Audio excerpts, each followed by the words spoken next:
विधान परिषद के चुनाव के लिए आपको बता दें, इस बीच बड़ी खबर यहां पर बीजेपी ने तैयारी तेज कर दी है। लखनऊ से बड़ी खबर, एमएलसी चुनाव को लेकर भारतीय जनता पार्टी की तैयारी। एमएलसी चुनाव के लिए बीजेपी ने तय किए हैं कई नाम।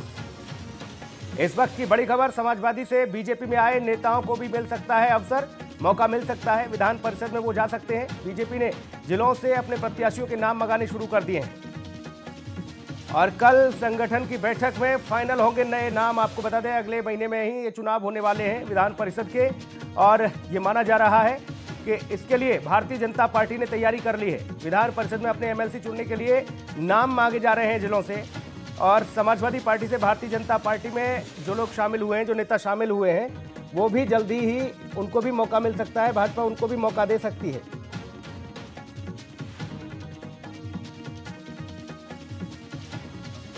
तो आपको बता दें कि कल संगठन की बैठक में नाम फाइनल होने को लेकर भी चर्चा हुई है। रमेश हमारे सहयोगी जुड़े हुए हैं न्यूज रूम से सीधा। रमेश, एमएलसी के चुनाव को लेकर भारतीय जनता पार्टी ने तैयारी तेज कर दी है। हाँ सुनील, जैसे कि विधानसभा में जीत हासिल की सपा ने, उसी तरह पे वो चाहती है कि एमएलसी के चुनाव में भी बीजेपी पूरे दमखम के साथ सभी सीटों पर कब्जा करे। लगभग 36 सीटों पे ये मतदान होना है, और इसमें प्लस पॉइंट है कि जो बीजेपी कितने सपा के नेता ऐसे थे जो बीजेपी में शामिल हुए थे इलेक्शन के दौरान, उस समय उन्हें टिकट नहीं दिया गया था, लेकिन हाँ बीजेपी पूरी तैयारी की है, ऐसे नेताओं को निराश नहीं किया जाएगा।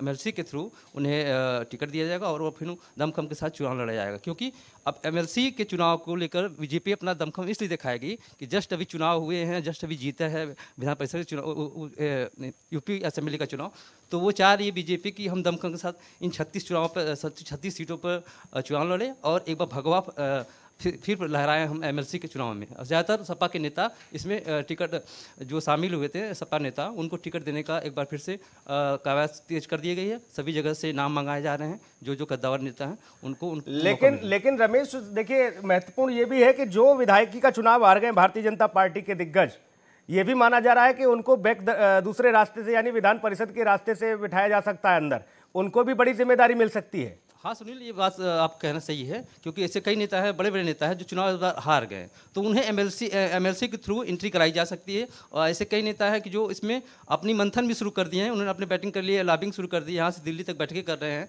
तो जगह जगह अपनी मतलब कि यहाँ तक कि जब विधानसभा चुनाव हारने के बाद उन्हें ये ना लगे कि मैं कद्दावर नेता नहीं हूँ, मेरा कद कम छोटा हुआ है, तो बीजेपी भी ऐसे नेताओं को मैनेज कर रही है ताकि उन्हें डैमेज कंट्रोल ना हो, उनका कद बना रहे और किसी थ्रू बैकग्राउंडर से उनकी एंट्री कर सकती है। वर्चस्व जिस नेता का जहां है, बेशक जनता ने उसे रमेश मैंडेट नहीं दिया हो, लेकिन पार्टी इस बात को भली भांति समझती है कि इनकी अहमियत क्या है, ये किस तरह के हमारे लिए मुफीद साबित होंगे। इसलिए उनको अब सीधा जनता के द्वारा न चुनवाकर, जनता ने अगर नकार दिया तो यहाँ एमएलसी के जरिए, यानी विधान परिषद सदस्य के नाते उनको मौका मिलेगा। ऐसे में समाजवादी पार्टी से आए हुए कुछ लोग जो उम्मीदें बांध बैठे थे कि भाई विधायकी का इस बार चुनाव लड़ेंगे, लेकिन उनको अवसर नहीं मिला, उन लोगों को भी शायद इसीलिए रोक के रखा गया होगा कि नतीजे आने दीजिए, दूसरी व्यवस्था है हमारे पास, दूसरा दरवाजा भी खुला है विधान परिषद का।